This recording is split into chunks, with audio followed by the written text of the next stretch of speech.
Welcome and good evening once more to another fantastic night of Relics of War with your famous individuals that we have, Mr. Seth, Miss Kitty, Miss Aria, and our really strange individual who knows not only how to disappear as a goblin, but how to disappear in real life. Barry won't be with us tonight, the individual who's playing Barry, Alex. He won't be with us tonight. He's not feeling well, but hopefully he's watching along and laughing at home. Good evening to all our viewers. Welcome. Thanks for being here tonight. I'm going to allow our players to introduce ourselves, starting in the upper right corner with the man who likes to drink on screen, but tells us all we're not allowed to eat. But we can drink. You gotta hydrate. No lot of talking. You gotta drink. This is true. Thanks for getting me to stop talking. It's all on you, buddy. Introduce yourself. Say hello. My name's Seth, and I'm a giant jerk, apparently. Jerk extraordinaire. Here, let me just break 15 rules. I mean, to be fair, as soon as Sean said something about playing Barry, I said was playing. I was going to say was playing Flash. We don't really have Barry yet, but Flash is kind of dead. Yeah, Flash is dead. Just a little bit. Little dead. Just a bit dead. Say hi, Kitty. Hi, everyone. As you can see, we've tweaked the screen a a little little bit. Are you hearing me okay? We are. Okay. Yeah, you're a little choppy, but it's not too bad. Yeah, speed's not quite there. We're going to have to work on getting that connection faster because it jumps around a little bit. Mm-hmm. Oh. But looks like everything else is running well, and with no further ado, we want to jump right into this and make the most out of our time here, of our game time. So, where we left off last week was with a group of individuals who met each other in Sharn, had gone out on a mission, become basically the equivalent of pirates in the sky as they assisted in the takeover of another ship, and when things went sour, found themselves on the ship, have now taken it, control of it, fixed it, and found that the ship was not truly under their control so much as it was repaired and on autopilot all the way back to Sharn, where they docked at the end of our last session.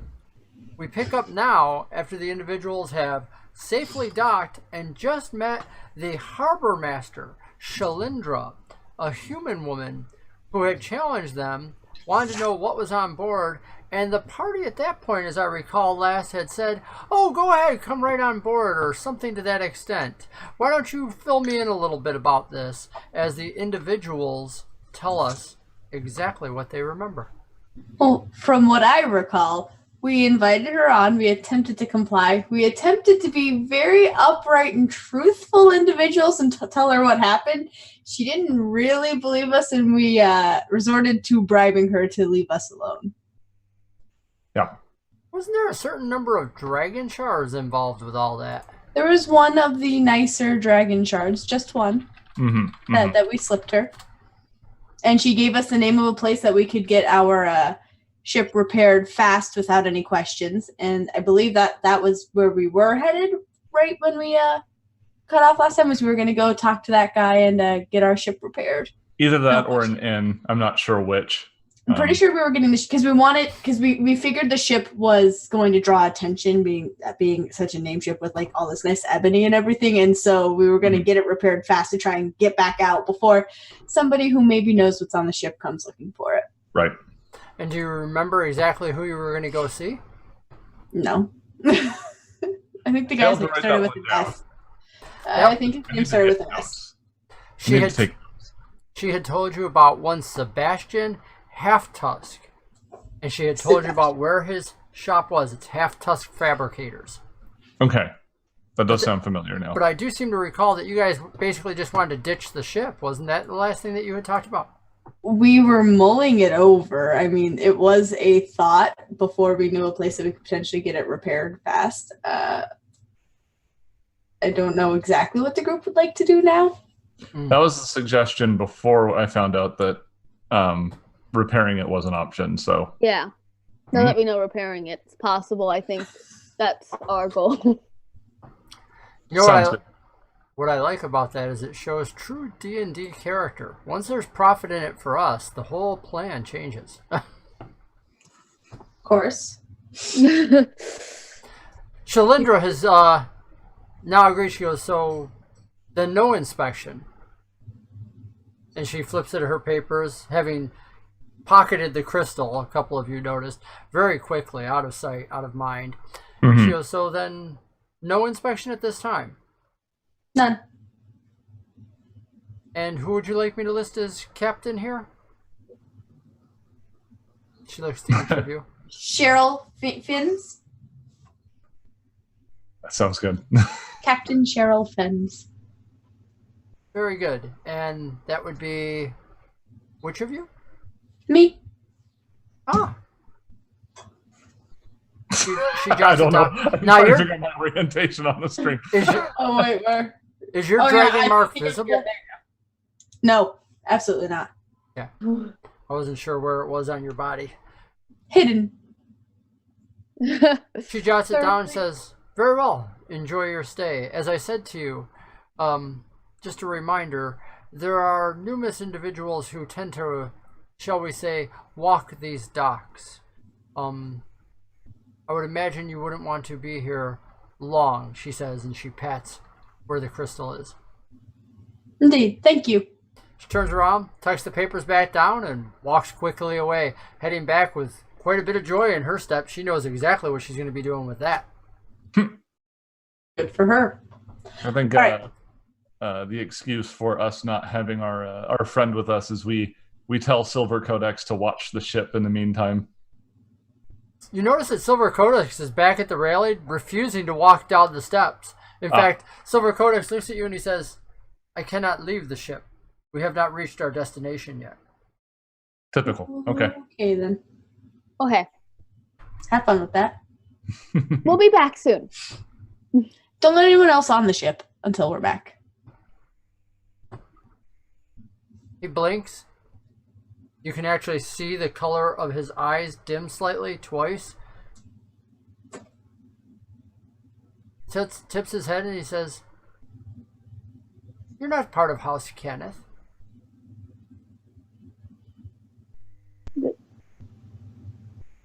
I do not recognize your authority. Isn't that wise to keep the ship from strangers? I mean, we helped fly the ship in. We're about to go get it repaired and everything. That's what we've been here doing.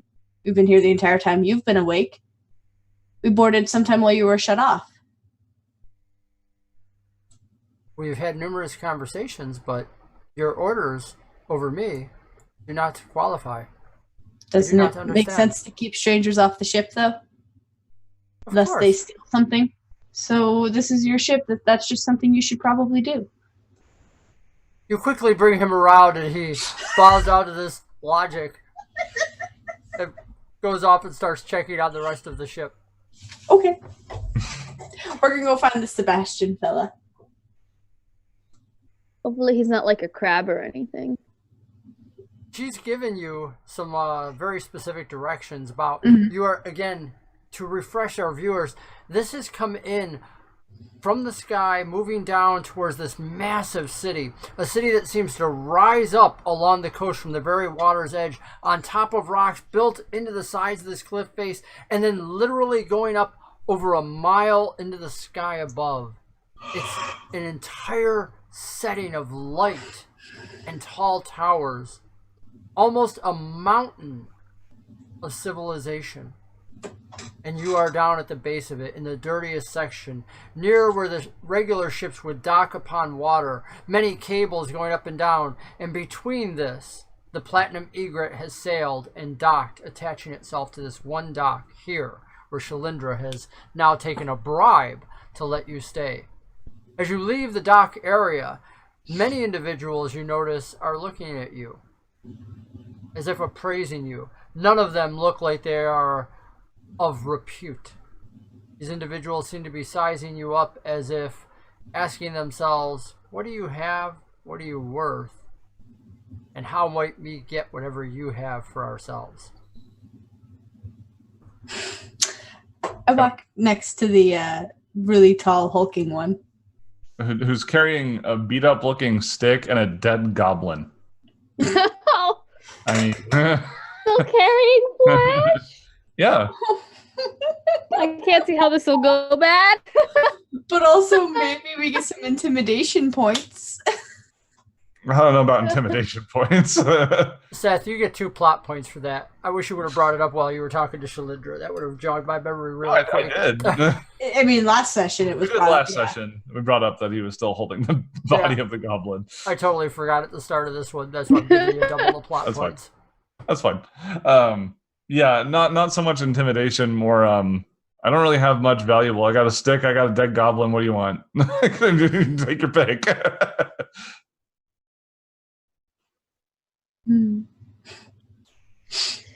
Doris looks a little like kind of excited that everybody's looking at him just because the idea of adventure. I mean, like, what happens if we get mugged on the street? Surely this will be something exciting. I can tell all the people back at the bank when I get home.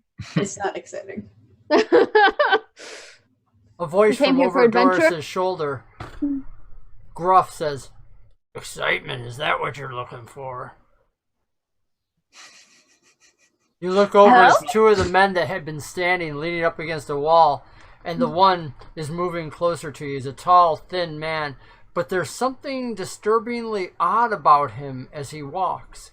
His face seems to almost shift and change as if it's somewhat waxy and altering. Brannock can instantly tell he's getting taller and somewhat wider as he walks. Back away from that one just a little bit. I think... A little behind Brannock. I'm just like this petite woman, you know? Changelings are pretty well known. I'm assuming this is a changeling. I don't know. I guess for certain. Can I utilize some sort of check to determine that? Have you ever met a changeling before? I'm trying to think about where changelings come from in... Changelings have no society of their own. They tend to blend in. Yeah, but I'm trying. I guess I'm rusty on my Eberron. I don't know how well known changelings are necessarily. They're known of in the same respect that somebody might know of minotaurs or any of the monstrous creatures of Drome, even if they've never met them. So it's very reasonable to say you've heard of changelings, even if you've never met one. They do that whole identity changing thing better than me, and I'm not too big a fan of it. Yeah, I guess. Yeah, I don't know. By the time he gets within 10 feet of you, he's an easy 5 to 6 inches taller. His girth around his middle has expanded a little bit, and now the face looks a little more orcish, as if he's taking on some of Granak's looks, a little bit different. And he says, "What's with the dead body? Was it too exciting for him?" It's a We're friend. looking for a man named Sebastian. Looks over you and says, "What do you want with Sebastian?" And His suddenly shop his is voice located, good sir. Say that again. Did you just call me sir? And he Good looks man. down at those little... Says, "Yes. About time Do you know to where get that straight." Do you know where Sebastian's shop is, good ma'am? What do you want with Sebastian? To get a ship fixed, of course. Looks over at the other guy who's standing near him. Says, "Get lost!" The human that's standing next to him that wasn't fazed by him changes eyes, kind of jumps back a little bit and goes, "Yeah, all right," and takes off running. He goes, "This now," and you can tell this is fully a half-orc now that you're looking at. It says, "Yeah, I can show you where Sebastian's at." It says, "Follow me." And he walks off, not in the direction the other guy went, but actually in the direction you were already headed. And he leads you towards a set of old rickety stairs. It starts going down, twisting around. The whole time, Granite carried Flash in his arms as you move down these sets of stairs that start off very wide, but end up moving into these rickety things that are barely held together as you move deeper away from the docks towards actually the cliff face. And then he gets to this one spot and he says, "Here, get on." And it's this platform held up by ropes. It appears that he wants to either lower you down a level or lift you up into another level. Doris happily jumps on. Will it hold all three of us? Suspicious about this individual. With the two large half-orcs, it'll be comfortable. Mm-hmm. But Doris is small. Yeah, I feel a little suspicious about this individual. Can I try and figure out if they're trying to lead us somewhere that we don't want to go? Make an insight check to sense his motives. / we were given specific instructions on how to get to Sebastian, so at the very least is where she leading us, like, in line with the instructions that we got. She had said down further towards the cliff, so that would actually make sense. And because you are thinking about those directions, you can make an insight roll as well. Granite, it absolutely guy seems pretty transparent. Like most half-orcs that you know, he's just very direct. I see. I think worse. And Iunia, Or he's absolutely, from what you can tell, this is exactly, with the exception that she didn't mention an elevator, you would think you were already in the shop. According to everything she said. All right. Get on. You get on, and he actually reaches over to the rope and starts pulling it, and you realize it's a winch system, and he starts taking you, the dead body of Flash, and all four of you up. As you you go back up one floor until you actually emerge through a floor into a massive warehouse. And you realize this is a bay, it's a loading area. You look around, you see what appears to be the hull of a half-done ship. Over against the wall where there would be open windows, most of which are smashed, some covered by boards, stands the back of what it can only be a half-orc bent over. The one that you're with yells, "Sebastian!" Sebastian sits up and says, "What are you doing here? And why are you bringing other people? You know I'm busy. Damn it, I told you to watch out for those stupid halflings. They haven't been around here, have they?" He goes, "No, but I brought you business." He goes, "You remember business, the type that pays the bills?" Sebastian steps back and says, "Yeah, I get it." He goes, "What kind of business do you guys have?" He looks over at the dead goblin inside Granite's arms and goes, "I don't care how tired they are. I don't do resurrections. I'm not a brothel for sleeping. And you know what? Ship repaired. Ship repaired? Yes. What kind of ship?" A flying one. With a spunky personality. He looks over at the hull that you can see there, and you recognize now some of the arms sticking out from it, which are similar but much smaller than the Platinum Egret. And he goes, "Well, of course it's a flying one. You're only 8 stories up above the water." He goes, "How else are you going to get a ship up here?" He goes, "We may use magic a lot, but, we tend to fix ships down near the water." The big half-orc looks back at him and says, "Sebastian, you ever think you might want to be nice to him? Maybe they'll give you some money that way." Sebastian's like, rolls his eyes and says, "Nice. Do you have money?" He goes, "Is this even worth my time?" We've got something better than money. He goes, "There ain't nothing better than money unless you can get the Boromar clan off my back." Is that the halflings you were talking about, or? He goes, "Dirty little money grubbers. Yeah, it's halflings."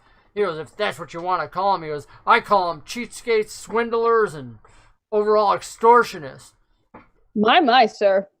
He goes, It's quite the tongue you have. I call them kickballs. "Ah!" He immediately bursts into laughter, and suddenly you realize why he's called Half Tusk. He's got one tusk sticking out, and the other tusk is broken off just at his lip line. And he starts roaring with laughter.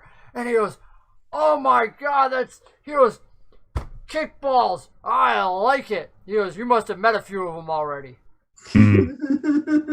Kicked just about every single one I've met back to Talenta Plains. too bad we can't get them all out of here. He goes, of course, they're just one of the syndicates. He goes, but they're the worst of them. He goes, pretending to be all social, running the inns, inviting us in. We gamble a little bit, and the next thing you know, they're swindling us out of everything we own. He goes, now they want to take my entire shop. Your entire shop? Yeah, he goes, breathes in real deep, sits back, and he goes, throws up his arms, he goes, welcome. This is Half Tusk Fabricators. Finest shipbuilding, finest repair that ever there was in all of Sharn. He goes, Are they trying and I'd to be huge too, he goes, if it wasn't for them taking all my money. Are they trying to take your shop because you owe them money? Now he snarls, lip goes up, and he goes, yeah, human. He goes, and you better not be thinking about inviting any of them in here either, because they don't know I'm here right now, and I don't plan on letting them know I'm here. Absolutely not, but I was wondering, how much money do you owe them? He goes, well, they're taking my shop. What do you think a shop that fixes magical ships is worth? He goes, probably more than I could earn in years. That wasn't the question, though. Is there a number? He goes, I don't honestly know. He goes, it all depends on what the Vig's up to. He goes, besides which, that's my problem. I don't need rumors going about with what I owe. Well, we're looking to have our ship repaired fast. How fast can you repair a ship? He goes, well, that all depends. He goes, Boromar clan's supposed to be showing up here anytime. I'll be out of business soon. He goes, you're going to take my shop? He goes, but if we had a number, depends on how fast your ship is. He goes, I need out of here. You want to get out of here? He goes, well, I ain't going to let the damn little halflings cut me in half. He goes, I already got one of my teeth. Our ship is quite fast. You're welcome. We can give you voyage on it should you repair it. He goes, really? They got like climbing you to get at your tooth? What kind of ship? He goes, he looks down at you and he goes, you know, you're about the same size, and when 20 or 30 of you ones your size start taking you out at the knees, even a big guy like me goes down. To you? Oh, God. It's a very nice ship. Perhaps you should come see to know for yourself, and that's why we would like it fixed quickly, because we don't want it staying docked here. While Doris is talking to him, he points down at his knee, which you can see is wrapped in this thick bandaging and whatnot. He goes, halfling with a club takes somebody out at the knee. It'll even bring a dragon down. I see now. That is clever fighting tactic. I'll have to be careful of my knees. Otherwise, I won't be an adventurer anymore. About your knees, Doris. Oh. Short humor. Consider that our humor is in short supply. Oh. Hell, halflings. When I was an undergrad, there was a group of halflings that ran around punching adventurers at the knees to try and decommission them, and we called them hell halflings because they were halflings from hell, is what it was. Now, was that Morgrave University at the top of the plateau? Is that with Moons? Did you have Professor Moonsong? I'm familiar with the name, but no, I didn't study under him. I'm sure you're familiar with the name, considering that was the captain of the ship that you were on. Yes. Supposedly. Cheryl will lie very happily. He was a very good professor, obviously. I haven't studied under him. Yeah, no. The prospect of a half orc makes Greenock a little bit more trusting automatically. So he's fine with the idea of inviting this individual along if he just wants passage. He was going to go somewhere else with it, but passage is good. It means giving less money. He goes, Sebastian actually looks at you and says, he goes, that easy. He goes, what kind of ship? You're kind of dodgy on that whole thing. It might not be our ship. We may have acquired it. I can fly it. That's what's important. When we got there, everybody... but it doesn't work. It needs repair, but it might not be your ship. Well, so basically, you stole it, you broke it, and now you need me to fix it. Is that We right? did not steal it. We were with a crew that had plans other than our plans. They broke the ship. We re-secured the ship from the attack and have brought it here to be repaired. Essentially, everyone involved died, and then we were there. I don't know. I don't know what maritime laws. You see him Are start in pulling effect. on his one, actually almost twanging his one big tusk, and he's like, I think I sense an opportunity here. Yeah. You don't own it. I don't own it. You're riding on it. I'm thinking that could make us, and he puts his fist down, partners. Partners it is.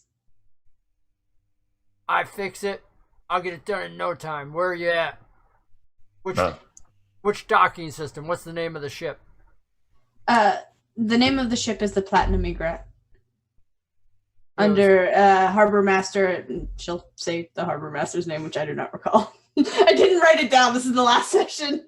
Yeah, I really need to. It was started with an S. No, Sebastian started with an S. Did hers also? No, I thought her name started with an S too. Shalindra, Ah. I want to say. Yes. A lot of That S's sounds here. right. We're surrounded in S's. Yes. He looks over, yells behind you where the other half-orc is still on the elevator. Mm-hmm. And he goes, hey, I gotta go check a ship out. He goes, give me the cloak. The other guy goes, oh man, I'm having fun with it. But he takes it off. And as soon as he takes it off, the magic that had made him appear as a half-orc is instantly gone. Mm-hmm. And you realize that what you're looking at is a skinny little female. She's a half-elf, and she's covered in tattoos, scars, and if you're right, she's only got one eye. There's a wicked-looking scar going right down. She goes, you should have seen them darn near piss their pants when I came up on them. He goes, I thought I treated you quite respectfully. she smiles at you and says, yeah, I kind of liked you too. She throws the cloak over to Sebastian, who puts it on, and as quickly as him passing it in front of him, you see in front of you a beautiful half-elf. This one's beautiful though. Blonde hair, elegant, very nice, not rich, but clean. He goes, come on, take me to the ship. His voice is just the same. Okay. Quite right. Tally-ho. Okay. Onward and upward. You gonna continue carrying the body here, Greta? I'm already carried it this far. Well, you see that the issue is it's not just the body of a goblin. That's not all that he's carrying. Now, Cheryl and Doris, if they're paying attention, might notice that Flash seems to have a bit of a gut now. A gut? Mm-hmm. He's pregnant. He's always a little pudgy. Yeah. Oh. Most goblins And are. it ain't a pouch of teeth this time. No. It's a pouch of something much more valuable hidden underneath Flash's clothes. Okay. So, Keep the suddenly goblin Doris starts to figure it out. with you. So yeah, keep on carrying the body. It kept people away so far, with one exception. You guys get all the way back to the ship, and as soon as you start going up the planks, your silver buddy is like, who are you? What do you want? And he knows all of you. The Silver Oracle. We're back to repair the ship. Renok doesn't say anything and just keeps walking on board. Silver Thanks for Codex keeping it says, on the ship, Codex. you are to wait here. Why is Very- that? Because you said nobody on the ship. I said nobody you haven't met. We've met. Silver Codex looks and he says, I also said until we return. I'm not sure about this. You have to have the ship repaired to get to your destination. What is there not to be sure We're about? trying This is our repairman. We're trying to complete the orders that were assigned to the ship. Ever since getting on this ship, your orders and the orders of others, this is very confusing. He goes, When we deal with spells, they are easily determined. There is a pattern to the weave. There is a pattern to the energies that flow out. It can all be discerned. But your actions are very inaccurate. I'm struggling with this. The giant warforged just turns his head and walks away towards the front of the ship where the pilot's helmet is. All right. Come on, I'll show you around the ship a bit. Sebastian immediately, he followed Granite out as Granite pushed past this elf and starts walking around, and you can see her eyes are wide, but boy, she is good. She's right up on railings. She starts getting up near that massive turret that you had to go up the ladders to get to. It's as if he's always been on this ship. And he goes, "This is the ship?" And he looks at you guys. He hasn't even gone below to see what damage. He looked over the side just slightly. He goes, "The wood alone on this ship." He goes, "The Boromir clan is going to be all over this." Now, from a history check, you know easily both, well, not necessarily Doris as much, but definitely is it Shalindra? Cheryl. Sorry. Cheryl. Cheryl understands that the dagger that she still has on her that was plunged into the back of the pilot was a Boromir clan dagger. So when they're talking about all this, you're beginning to realize that you should be putting together. You've just robbed something that the Boromir clan was robbing, and this is a dock area that they run. Fix the ship fast. Let's go. Yeah. He goes, "Well, this is going to take time." He goes, "So I'm going to go get all my stuff." He goes, "You guys might want to go get yourself a bite to eat or a drink in the meantime." He goes, "I'm going to have my friends say our try and bring prayers, some stuff." you know. He goes, Okay.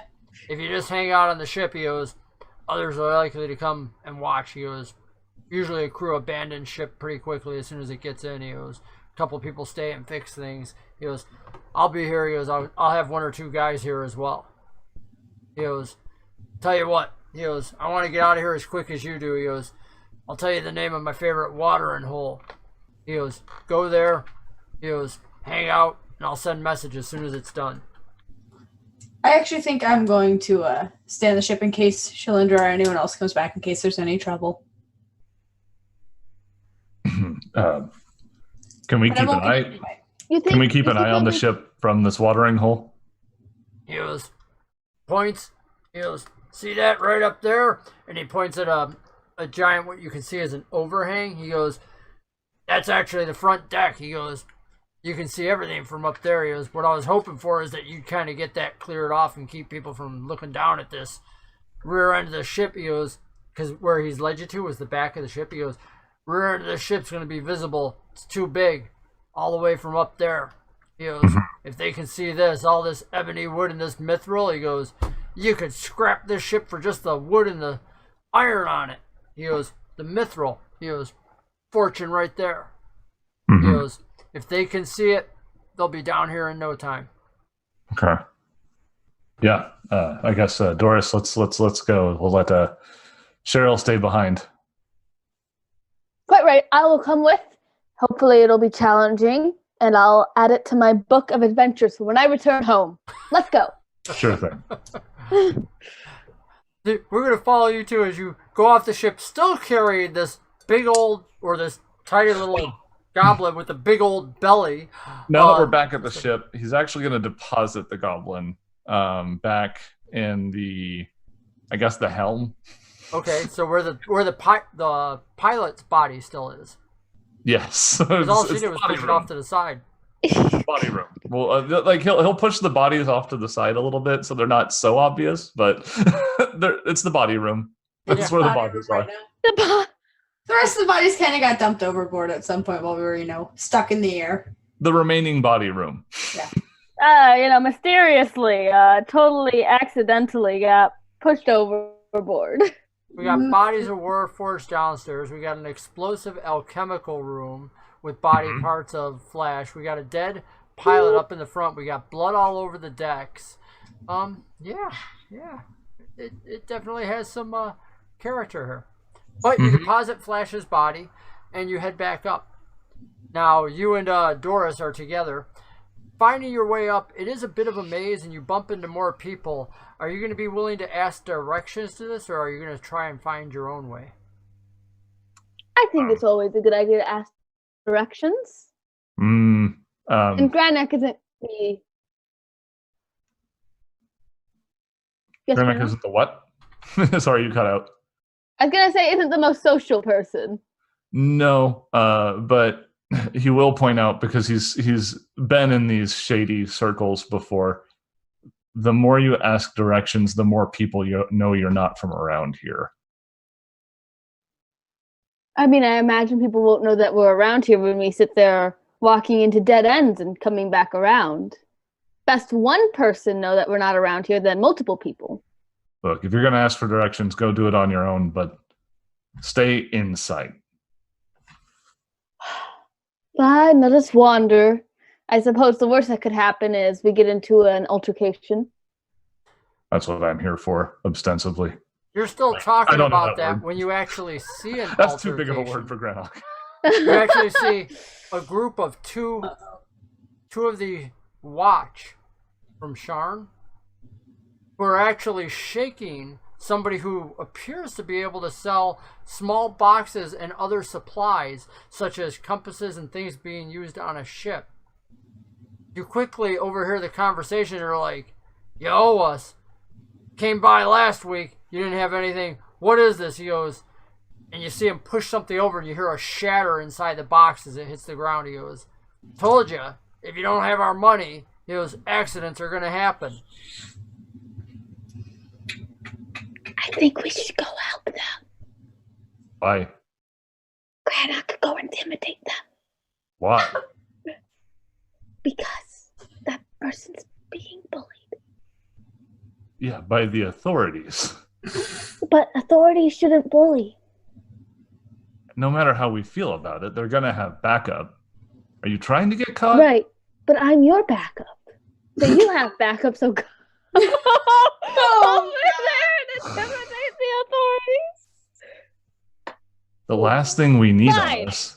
I roll up my sleeves to show off my tinkerer's muscles and stomp over. Grab.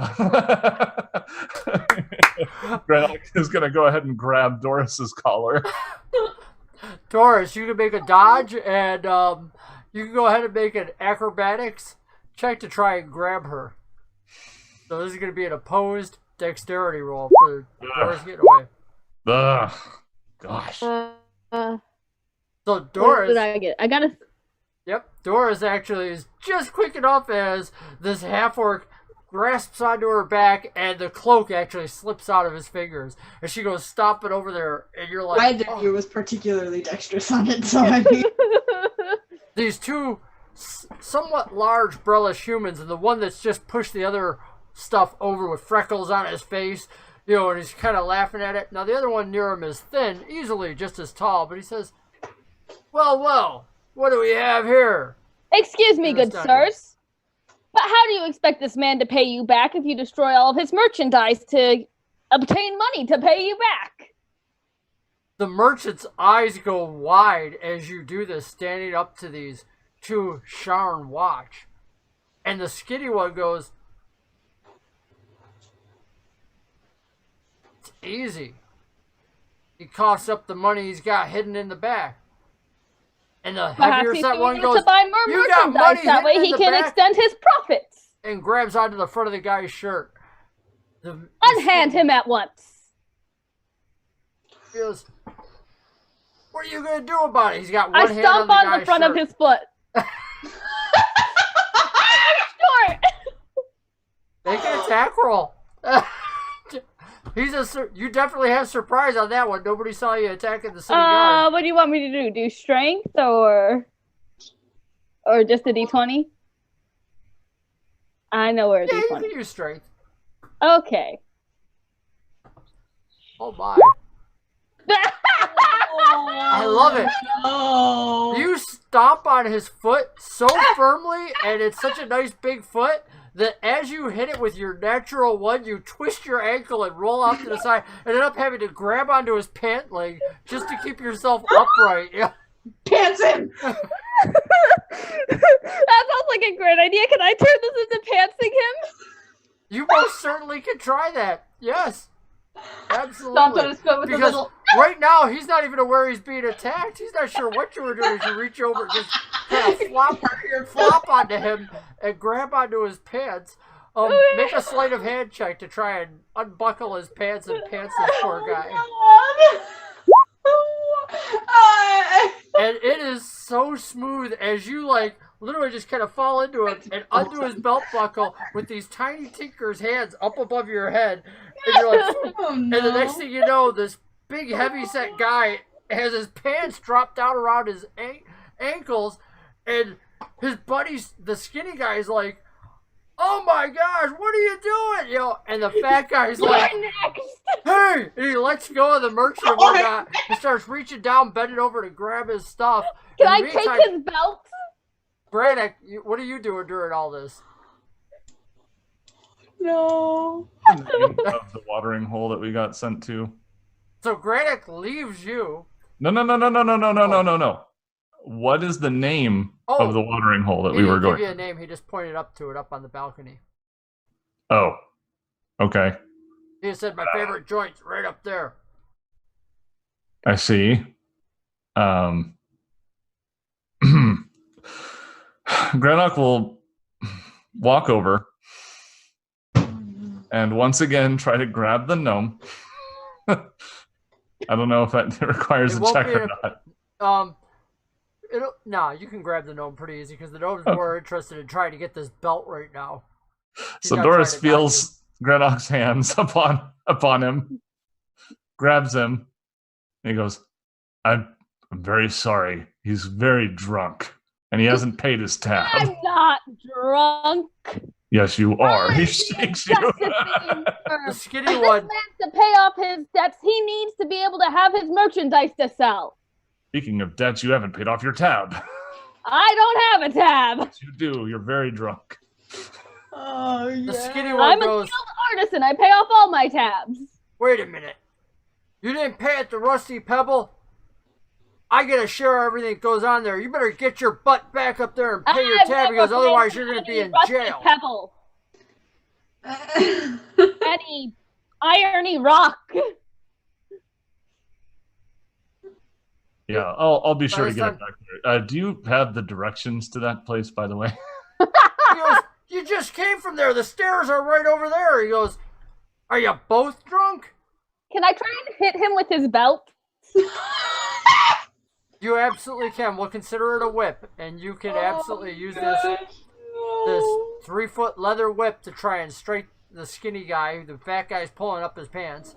The skinny guy with the make an attack roll. Oh, no. See that roll?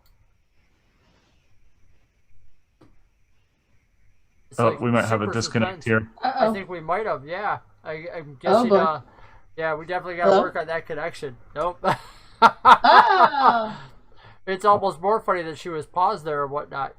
That's true. Oh, so she cracks out with this whip, and the skinny guard who wasn't expecting it at all gets lashed right across his chest with this, and he's like, "Ah, why you?" And that's it. Roll for initiative now. You were so close, Seth. You I know. were. So I tried my best. That's I was almost rooting it. for you. I was like, this is great. They got away. That's what's your initiative? That'd be a 3. 3. Okay. No. Yeah. Kitty, what's your initiative? 18. She has an 18, but I think she's frozen. 8. So, Yes. Kitty, you're top of the round. What are you doing? You've just cracked this guy with the belt. We're considering that the surprise round. And now you're up. Kitty, what do you want to do?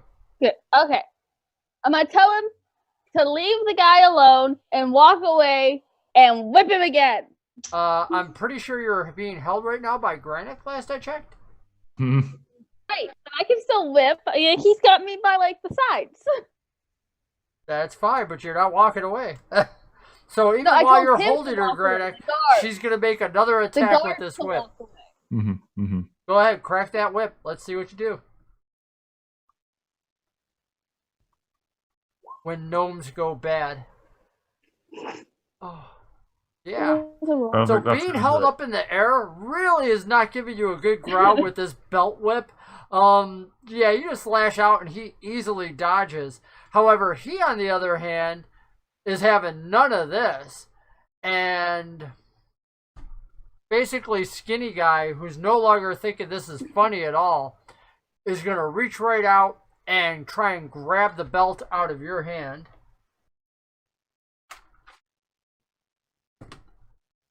And yeah, he not only grabs the belt with a nat 20, he jerks it out of your hand. And I'm going to give you a chance to hold on to her as he just about jerks her out of your arms. Go ahead and make an opposed strength roll. All right. Oh, wow, he rolled really Assuming well. he wants to hold on. Yeah, I'm rolling like Garbo tonight, so that's a 6. Yeah, you basically it's really Dory's fault because Dory's holding on to this belt so hard that when he jerks it away, he jerks her right out of your arms too. She falls flat to the ground at the end of this belt, refusing to let go as this guard is now whipping her back and forth, and the fat man next to her who's like, "Hey, I need my belt," reaches over and grabs the belt out, and now he's jerking her around too. Do you want to continue to hold on, Dory, or do you want to let go? Bad connection yet again. I'll tell you, it's pausing on the you do want to what? Let go? No, I want to hold on. Oh, okay. So make a strength roll as you start getting whipped around.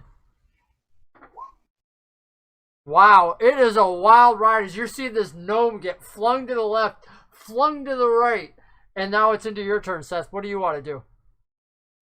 Watch. He's gonna find something to lean against and just kind of cross his arms. Oh my. Granick stands back watching these two guards who eventually latch on, instead of just trying to shake her off the belt, grab her and peel her off the belt. Yelling and screaming, looks at you and says, "This one's going to jail. What about you?" And points a finger over at you, Granick. Unless you've got enough to bail her out. Bail it out. Sorry, it's a little guy. Reaches down and feels into his pockets. Got a couple sovereigns, maybe. He goes, "I'm not sure this one's worth it. What are you doing during Pay that?" off my tab in jail. "You'll pay it off with time served. You probably don't got any money on you anyway." As It I'm starts holding on patting to your this, hands. can I kick him in the face? You are. You can try to kick him in the face. He's already started patting you. Do you have any of those gems on you right now? No. Oh, I was good. the only one who didn't touch the gem. Because he starts patting you down. Do you have any money on you? Mm-mm. Okay, good. So he's like, knew you didn't have any money, and now you're kicking him in the face. So go ahead and make another attack roll. This will be a dexterity one. Dexterity. This hurts my heart.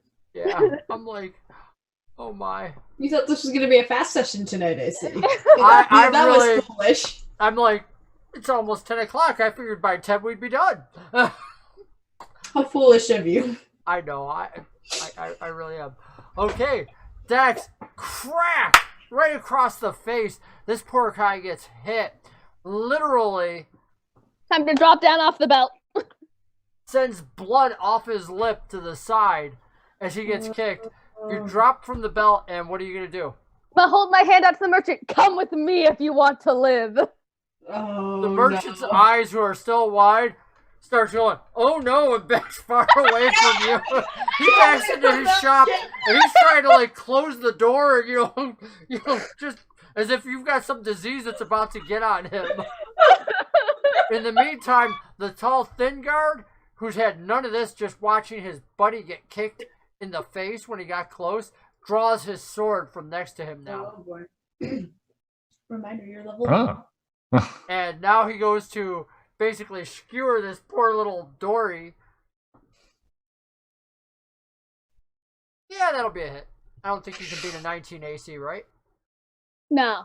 Yeah. No, man. So 19 AC, poor Dory takes the hit, gets skewered on the end of this thing, he was just trying to kind of prompt you with the sword, to kind of like force you over, to force you to submit. But unfortunately, between the 19 and the 6 damage, I don't know, are you alive? Dory? I have 1 health left. Woo! Dory lives for the moment. For the moment. So he stabs you fiercely with the sword, and just your movement happened to like really impale you on the chest.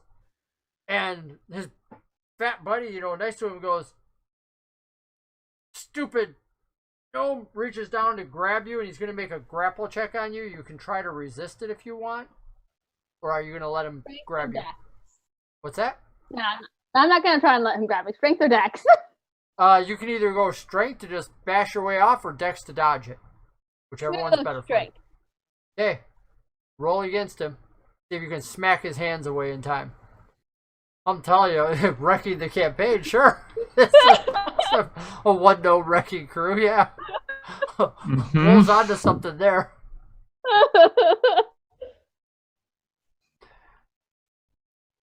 What did we get? 11. Yeah, you're able to actually.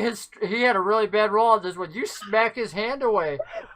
Which Seth brings it around to you. Is Granite still just watching this whole thing unfold? Oh yeah. He's like, in trouble. So that'll bring it around to the top of the round. It's on you, Kitty. All right, time to run. Let's go up the stairs to the watering hole. Kitty's like, time for a dash. These guys aren't looking to kill you, so they're not going to use an opportunity attack to try to stab you. That's not the whole goal. In fact, the tall, thin guy was actually quite surprised when he slashed you across the chest.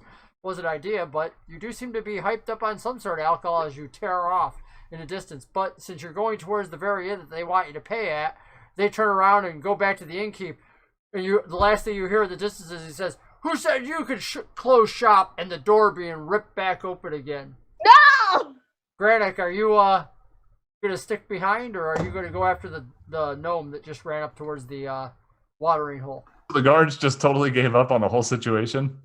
No, they're actually going after the merchant, who they're still in the middle of shaking down. Oh. Merchant tried to close the door, so... Yeah. I'm going to leave that alone. It's not my business. The last thing we need right now is the authority beating down the doors of the ship, so he's just going to... God, he doesn't want to follow the gnome either. It's the gnome's trouble. Oh, jeez. You know what? He's going to find a nice place that's way up, overlooking the ship. He's just gonna stand up there. Always split and the party watch. into one-person groups. What now? Always split the party into one-person groups. Yeah, it's really efficient in Dungeons and Dragons to put every single party member in a different By area. themselves. So the gnome gets all the way to the top of the stairs and finds herself running into the middle of a bar. Literally, this spiral staircase comes right up into it because you're all along the cliff face. This isn't like regular buildings where you guys are thinking horizontally. This is all built vertically, ups and downs. So you literally come up into this bar where there's a bunch of people, some talking, some standing around, and they look at this little gnome who comes bursting into the room like, "What's this?" One of them, kind of looks over from a mug, stares at you, looks at the mug again, looks back at you, and says, "You're buying." And the gnome freezes because the gnome has such a tremendous speed that it freezes in place. We've got to get your internet fixed. Whatever internet provider you're using really is horrible tonight. So that gives us an opportunity to cut over to Cheryl. Yes. Right? Remember that? Cheryl, you're on the deck of the boat and whatnot. Or actually, are you on the deck of the boat? Perhaps we need to ask Cheryl that question. What have you chosen to be doing? I've been generally, while he's gone, when they go back to get their tools and stuff, I'll go. I'm gonna go chill in the pilot's space because With the dead then bodies. I'm not. With the dead bodies, yes, because then I'm not in sight to draw attention. In case that guy's telling the truth, because I don't know much about docks and stuff. If he's telling the truth about people being on the ship drawing attention, I'm gonna stick it in there. But also then when they're back, because like my thought process was, I'm not leaving this ship, which is worth a lot, with all of our gems and everything, with the guy who could repair it and potentially take off with it without us. We have no reason to actually trust this guy. So somebody here needs to stay on the ship. But in theory, when they're back and repairing, I can watch through like the screens in the captain's quarters, since I'm already attuned to it and everything. Being the current captain of the ship, I can keep an eye on what's going on and make sure they don't like do anything they're not supposed to do. One of the most interesting things is those screens, those crystal platters, do come to life again when he's in different areas of the ship, and those same runes, which are now broadcasting in common that you can read, are actually transmitting messages like damage being done to exterior hull. When he starts working on this, you notice that he's actually moving around the ship, and one of the things that you've noticed is that some of the tools that he's using must be magical, because when he moves them over the deck, literally the deck opens up inside, and you now get a chance to glimpse some of the things that Dory saw earlier, that this hull is not just wood, but it has a hollow center where vines and tubes and other things run. This individual moves around the ship, this half-orc, going into different areas as if he was already not only familiar with it, but knew exactly what he should be looking for. And in fact, as you stand watching for the next half hour, working on your own controls, you watch some of those indicator lights go out in different areas of the ship. Now, while I'm in here, is there generally like, I'm going to say the equivalent of like cameras, magic surveillance and stuff that is like on the deck of the ship and stuff that I can keep open in like a side window or something? Well, no, the only thing that you have are these 3 screens on each side of you for a total of 6. And one of the things that you've noticed is they only appear to light up down below wherever he's at when he's looking at different things near the hull and the different areas of the ship underneath and inside. You haven't figured out yet how to get any forward views, or even if you can do forward views. I'm going to try and just ask the ship, because the ship seemed to respond to me when I was asking it to go other places before. So like, ship, can you pull up on, center screen left, just something that's not one of the screens that has him on it, because I don't want to get rid of that, view of the deck of the ship. You get that same frustrating response that you were getting on the way here, that is, until minimal repairs have been made, the ship refuses to do anything. I'm trying to keep you safe while we get you repaired. Don't be sassy with me. Just pull up a friggin' view of the deck. That's all I'm asking. It's not that hard. Make a persuasion roll.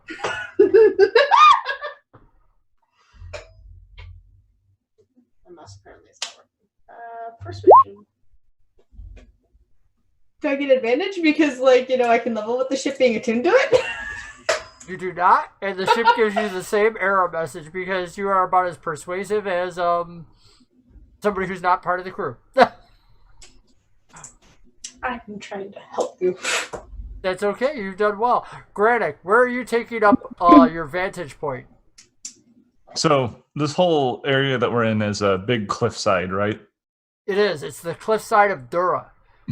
Is there just like some sort of place that's like out of the way, maybe not in major foot traffic, but still like near a cliffside that I can just kind of watch the ship from? One of the most interesting things here is it's almost like if you were in Fallout, and when you go to, what is that atomic city right in the first start of Fallout where you can jump from building to building, you can actually move via different scaffolding and whatnot to get to smaller areas. Megaton, thank you. You can actually go to different areas by just climbing on tops of other buildings on top of scaffolding. You don't have to stick to just the main stairways and whatnot that Dory used. That's if you want to get creative and you don't mind falling, 10 stories down towards the water.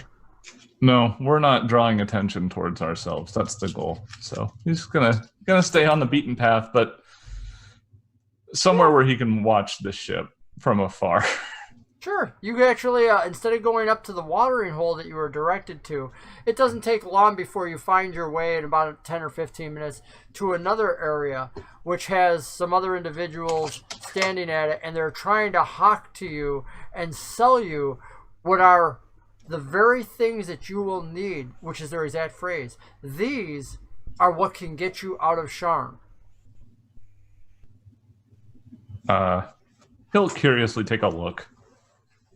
They invite you over, and you realize you're actually talking to an older man, long white hair and whatnot, cloak, brown, shabby, but he's got this stand, and out in front of it, what you actually see is various scrolls, and one gizmo that seems to be rotating on its own that looks like two orbs inside of other orbs, and they're all spinning in opposite directions. He goes, I've got the papers here that you need. He goes, I have the compass that can lead you out. I have everything that a strong half-orc like yourself would need. He goes, no one. He goes, you can get out of the war. No one will make you serve the army. He goes, these get you far away.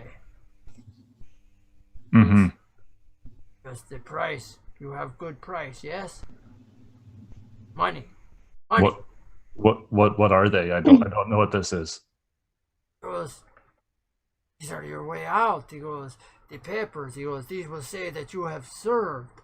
He goes, that you served well in the army. He goes, the compass leads you back to any land you choose in all of the continent, whichever realm it is. He goes, this over here. He goes, this is the troll charm. It will protect you from magic. Well, any of these worth a lifetime. But for you, I make special deal.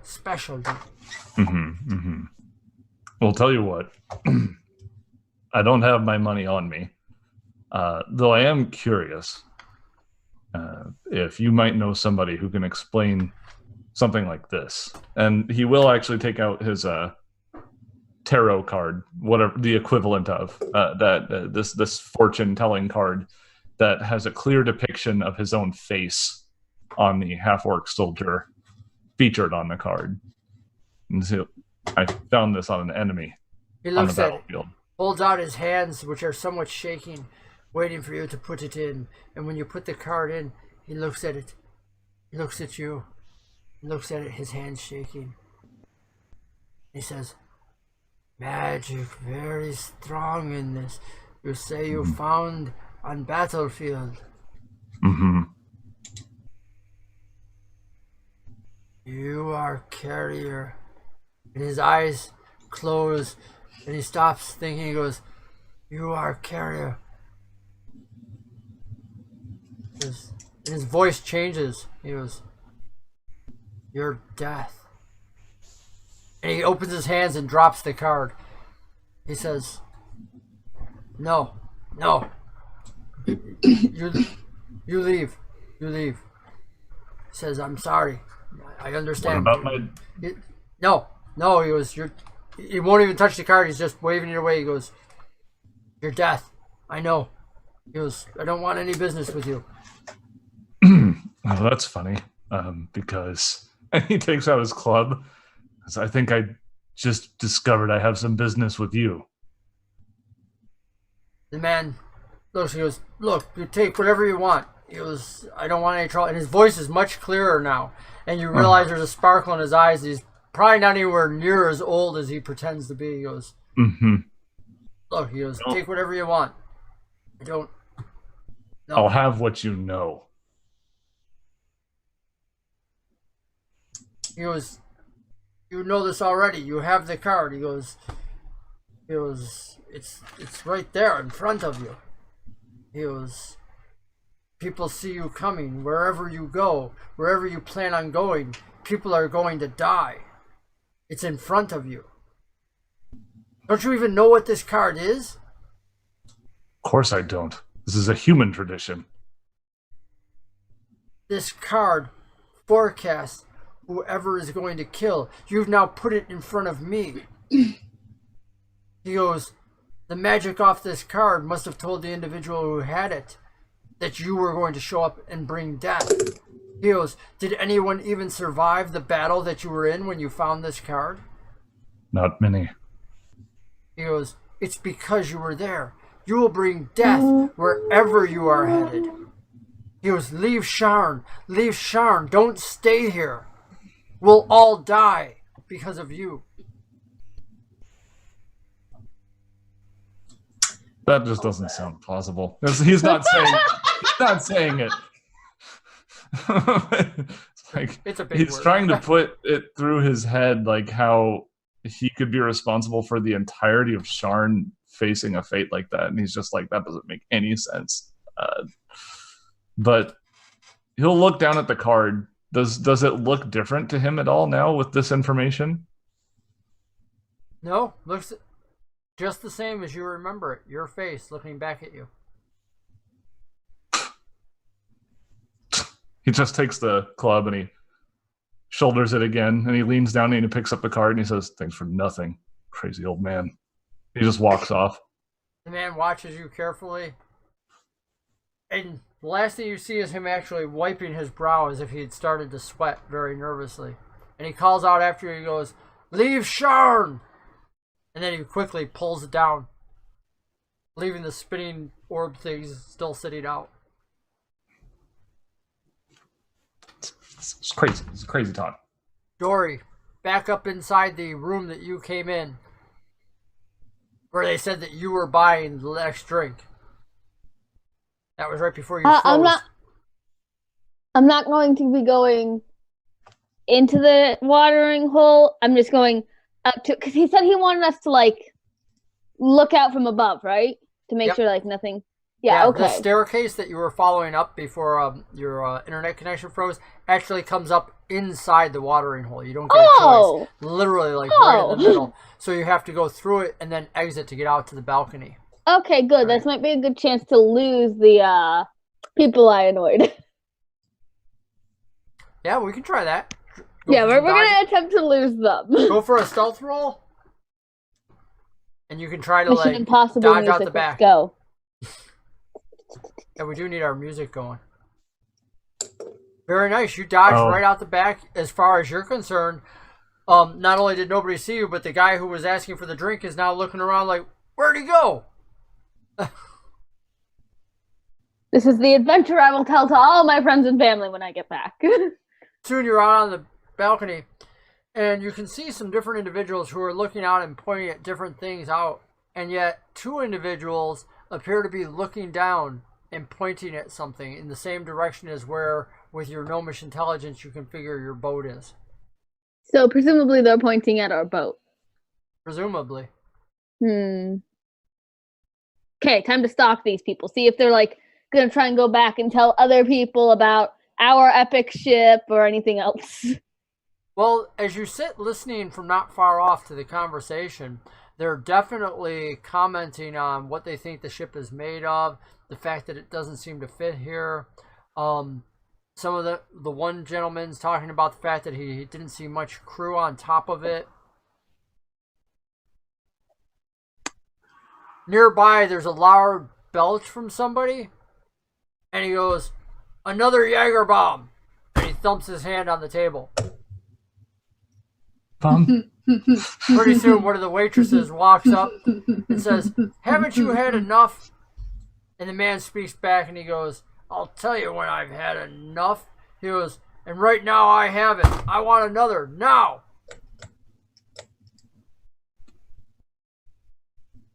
I mean, as long as he pays for it, I guess it doesn't particularly concern Doris. However, Doris will be... Yeah. Whoa, that's cool. +2 plot points. That. Doris will be trying to look like he's tinkering, but he's still keeping an eye on the thing that really concerns him, which is the people discussing the ship.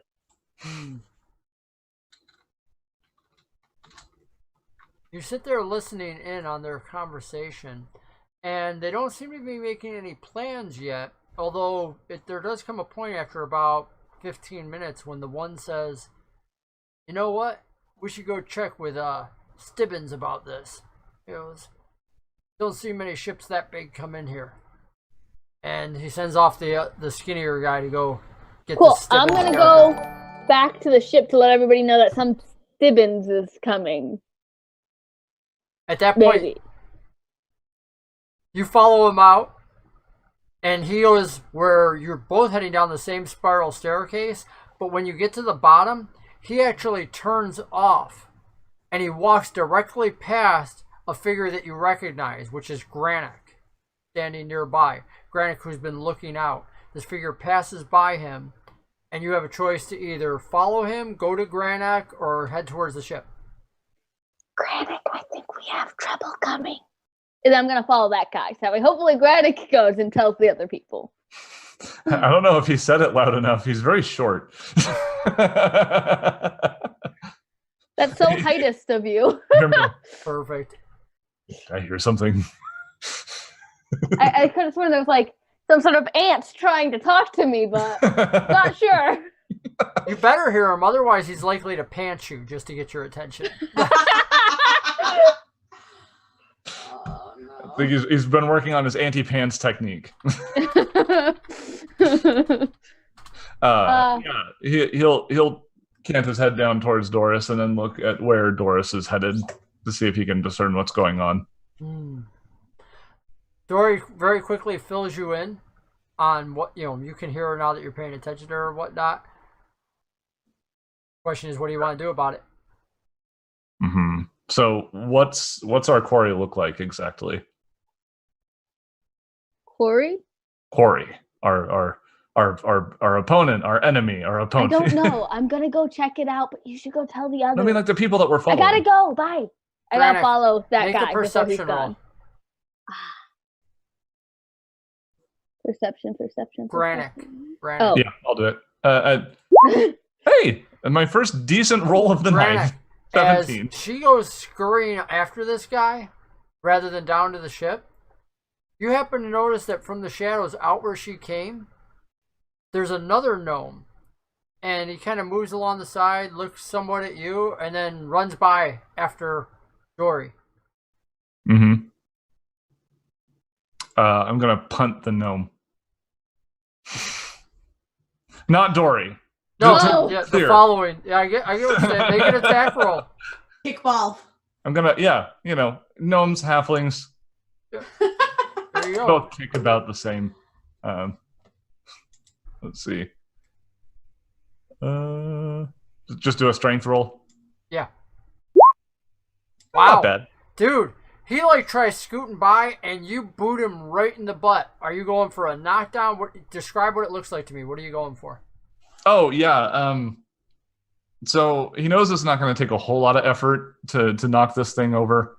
Mhm. He's gonna wait until one of its feet is off the ground, and then just catch him right in the side of the rib cage with a solid kick, with the intent to knock him down and send him flying, as maybe 5 feet or so. And that's an easy way. Now, is that 5 feet in the further direction of Dory or 5 feet off of an edge? 90 degrees.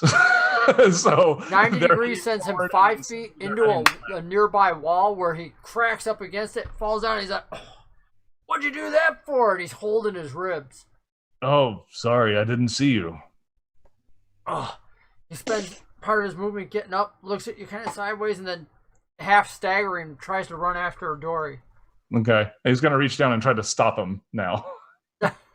Well, now you're going to have to make a dodge check because now he's quite aware. He's gonna say, wait. What am I rolling for this? You can pretty Acrobatics? much roll anything. I rolled a 2. So unless you get a botch, you're going to win. Hey, Yeah, this poor 16. guy. And yet another gnome in this game is grabbed up by somebody big. his All name's right. Granok Twinpines, not Granok Gnome Grabber. Come on. Really, you had me fooled. Yeah, so he's like, wait, hold on. Let me repay you for that. Truly didn't mean it, friend. Well, you can repay me by letting me go. I have to go meet somebody. Oh yeah? Who are you going to go meet? I'll carry you. He goes, a friend, a gnome. They just went that way. Just Huh. let me go. I'll get there on my own. That's funny. What business do you have with that gnome? Says she has something of mine. Doubtful. She does. It's also a male. What does it matter to you? Because He's gonna lift the gnome up and lift the gnome up to eye level and go, well, I just happen to know that gnome, and they don't own a lot of things. I'll just tell you that much. Would you lose your thingamajig? Well, he has something in mind, that's for certain. I Tell can me smell what it is. Because I'm not telling you. Oh, okay. Well, I have it on good authority that he's headed down this way, and he'll like actually hold the gnome over the railing of the cliff. The gnome starts freaking out, screaming. He grabs some attention from others, but he's like, "No, don't let me go. She's got one of my papers. That's all. One of my papers. A paper? I can't talk about it out here." Okay. Go ahead and take the gnome back over the railing and find a nice quiet corner to drag them over to. You get him into a quiet corner, which is pretty much easy enough. There's so many dark spots here. Yeah. And quickly the gnome explains. He goes, "Look," he goes, "my name's Jerry." He goes, I'm a scrivener. He goes, "Do you even know what that is?" And he's looking at you like you couldn't possibly fathom it. He goes, "I write." That's like one of the houses, right? He goes, "Yeah." He goes, "You got it. It's one of the houses." He goes, "We work with magic and we make things, we hide things in codes." He goes, "And that she's got that guy that just ran off, he's got one of my codes." I see. How much is it worth to you?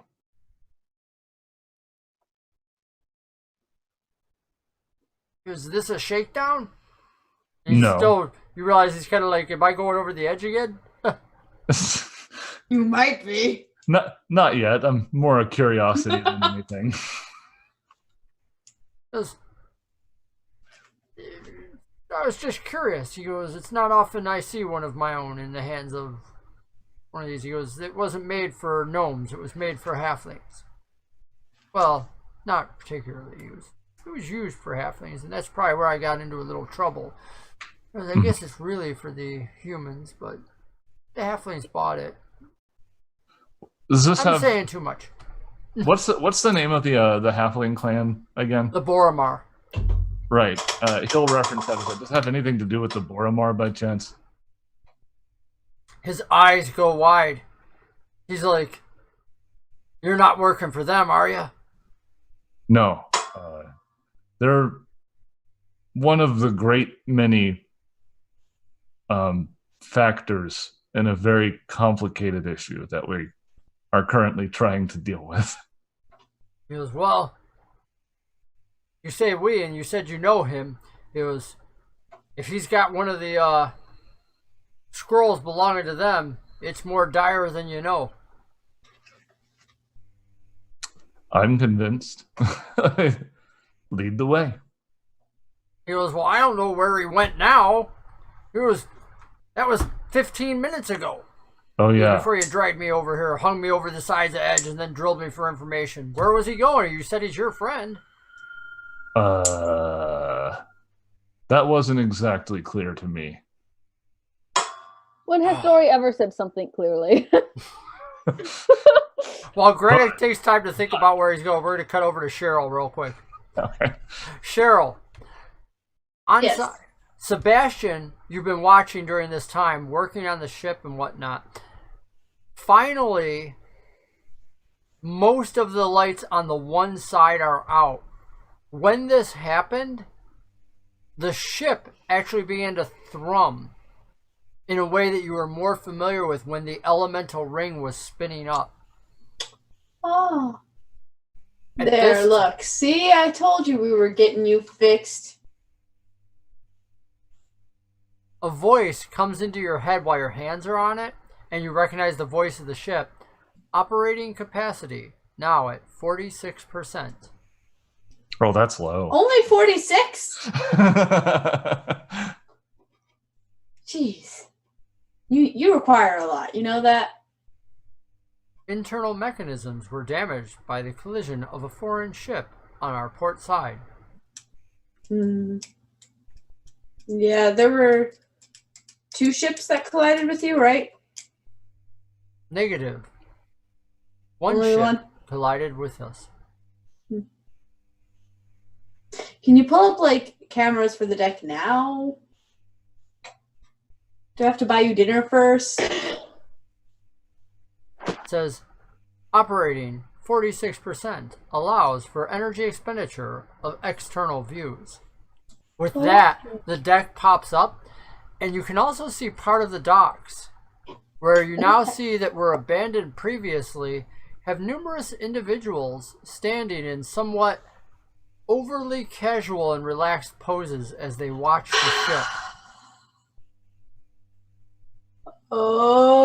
Okay. It doesn't take a genius to realize the ship is now being watched. I'm gonna... Hey, Platinum Egret, can I call you Platinum for short? Or do you, like, have some sort of other nickname? Pilot may choose designation at pilot's discretion. Okay. Hey, Penelope, can you open up an intercom with the half-orc that's fixing you right now? It says, mental communication is with pilot only. However, exterior channels may be opened. Yeah, he's down below. I need a speaker in his room.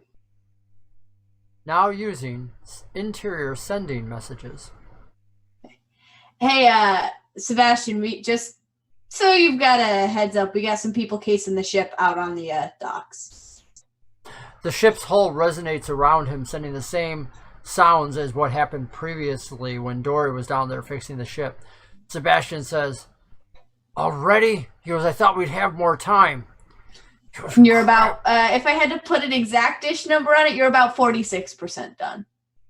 He goes, it's the internal gears. He goes, if my friends had brought the rest of the stuff, he goes, we'd be farther along. He goes, if I can get it over 50, he goes, I know I can get it to agree with me. He goes, figuring out this system, he goes, I can't believe how they cobbed this together. He goes, this is a Warforged Brain Plus. So you say cobbed in, like, a good way? He goes, if you consider a living ship a good thing, he goes, this thing's hardly even a ship. Yeah, that's pretty legit. She has some sass, too. Maybe just try being nice to her. Girls just want to be treated nicely. Sebastian stops. And, of course, he's not wearing the elf disguise anymore. He's fully in his half-tusk outfit. And he goes, all right, I can give that a try. And he gets back to work. He's inside. And now you hear him start actually talking. He goes, so, he goes, hope you don't mind my hand inside your bloomers here. He goes, but, I kind of got to, move these vines. He goes, and he's like literally just talking to the ship. He goes, don't know if my hands are cold or warm or not. He goes, hoping you don't mind. And then he's like, are you sure about this? You're doing great. I can tell. Keep it up. We'll cut over to Dory. Dory, where you at? I was following the one guy back to whatever his little leader dude was. That's right.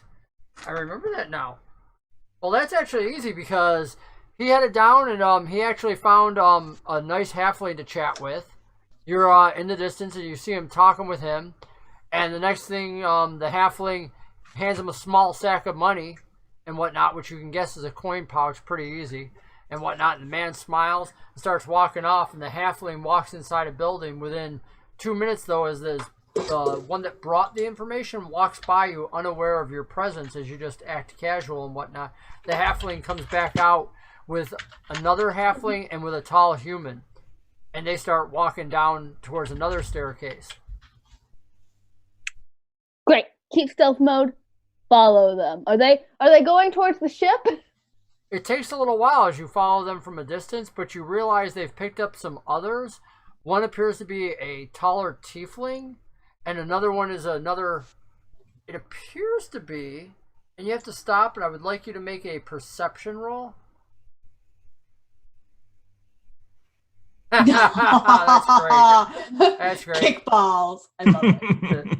I know where perception is. to, I know where this is. There we go. Gnomes as kickballs for like the rest of our campaign. You do. You actually recognize, because of the missing eye, the same elf that was in Sebastian's earlier. The halfling talks to A double agent? this female elf, and then soon, yeah, they walk right down towards the docks.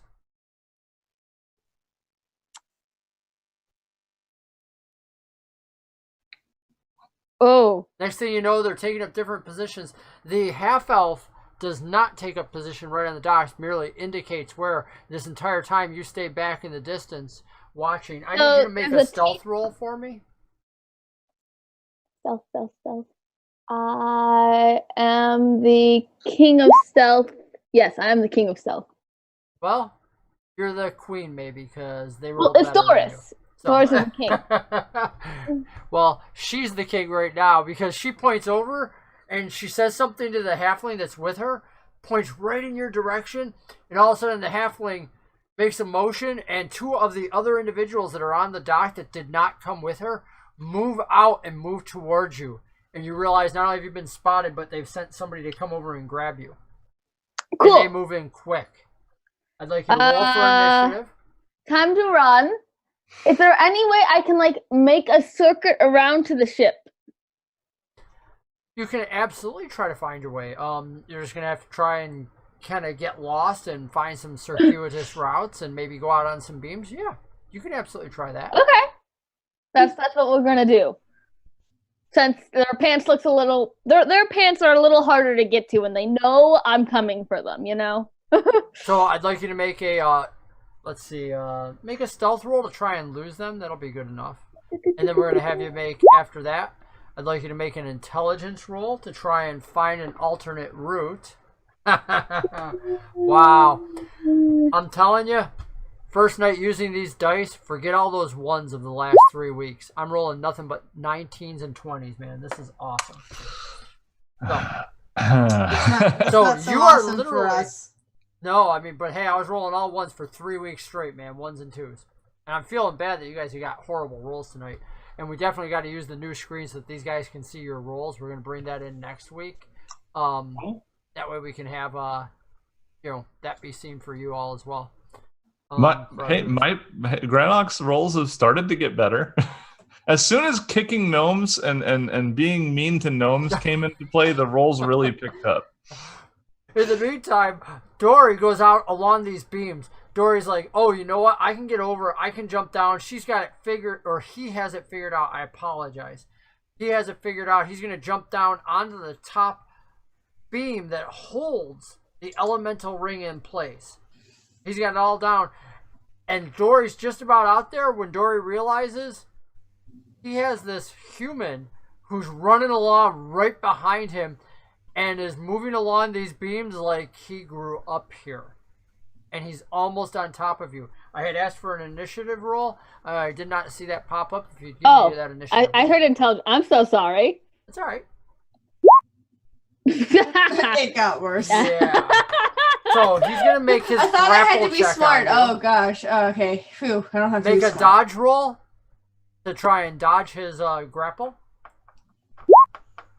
Wow. You actually dodge away, causing him, he's going to have to make... Oh! And he gets a 3. There's your bad roll for the night. He not only misses you, loses his balance, falls off the edge, and Cheryl, you're looking out at the docks when this figure goes flying by and crashes half onto the rail and falls off the rail and falls another 10 stories down to his death. That's what happens when NPCs Let's just get admit fast Dorsil is Have a really nice good at trip. throwing people overboard. See you next fall. That is true, Dory. You did that last time. Dory, you're going to have to make a jump to try to land on that ring without falling into the elemental fire ring. Alright. Pants So are dexterity? Yep. It's technically... Oh, never mind. I guess that just ain't going to work. So we're going to cut away from run. Dory for the moment. We're going to go look at Granik. It wasn't good for those of our viewers. Dory had a good run, you guys. He got some pants. Hey, Granik, it might just be the two of us getting out with a bunch of money and stuff here. You know what? And you More have for the silver rest codex, of us. that's all that matters. Bigger cuts for everyone else. Get for causing a fight. So I know the metal idiot doesn't want any, so whatever. They don't get any. Yeah, not knowing exactly where Dory went, Granik would be like, well, he's gonna go back to the ship, so let's just go back to the ship and we'll wait for him. Okay. So that's where we've been going this whole time. We've been making our way back to the Make a perception roll, please. Perception. Mm-hmm. I got a pretty good one last time. The odds are against me. 10. You walk back down to the ship, and you're very pleased because one of the things that you notice is that Sebastian was able to obviously get some of his friends because you can see them out on the docks and whatnot. You know, hey. Of course, they seem pretty lazy and whatnot because most of them are just standing around. But, you know, the outside of the ship, that exterior area where it had been hit, definitely looks like it's in far better shape than previously. The hull is totally patched over and whatnot, even though it doesn't look like the ship's, shall we say, as pretty as it was previously. But at least now you're not seeing a huge opening on the outside of the ship. Right. You're just about to walk up towards it when something comes falling straight down towards you and stops about 10 feet above you. Your perception's high enough to notice this.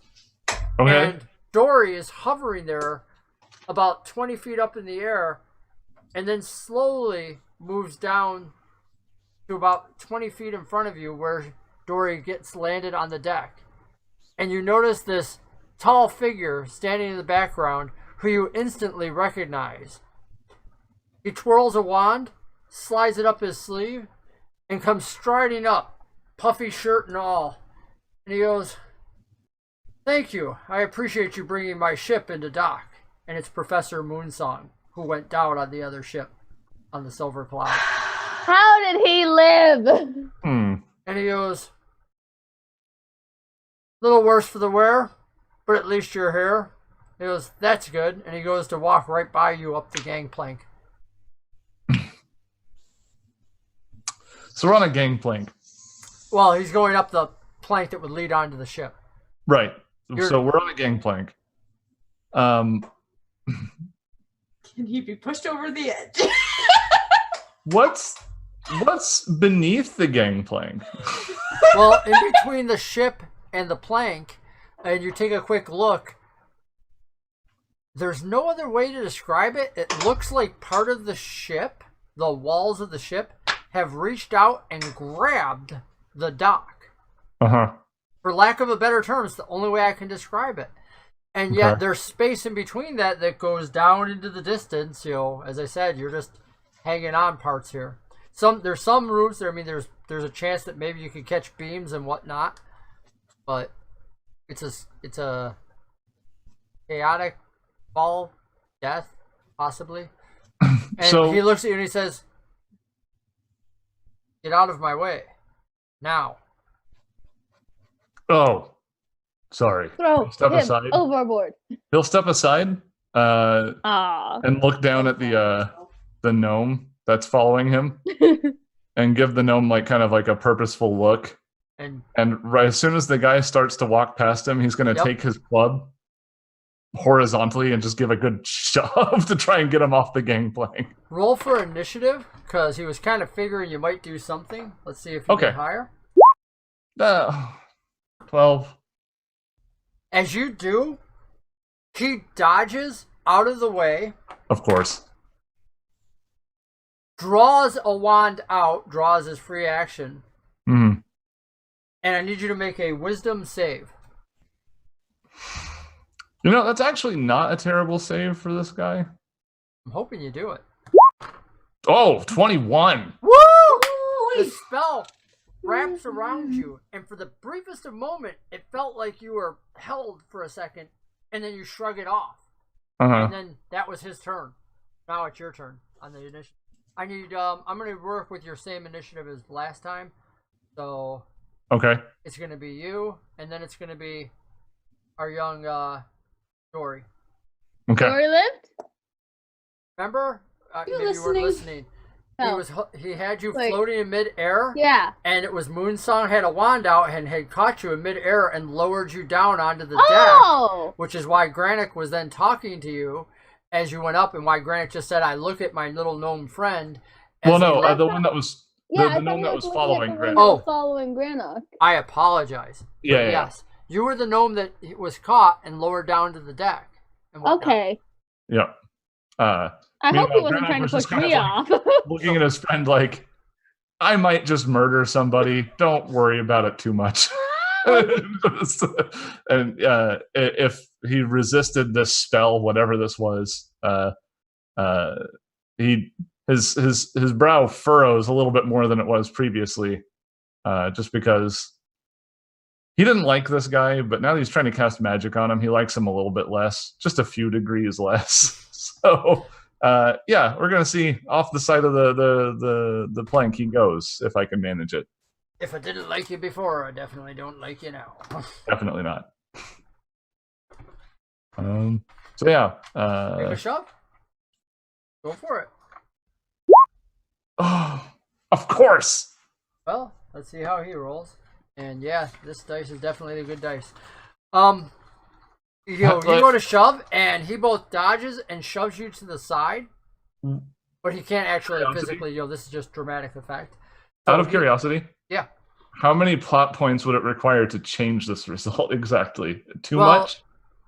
I can't once I actually give you the results. In other words, you change your dice roll before I give you the results. Okay, got it.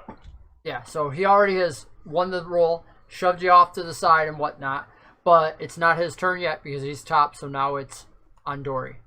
Okay. Dory's not going to so participate.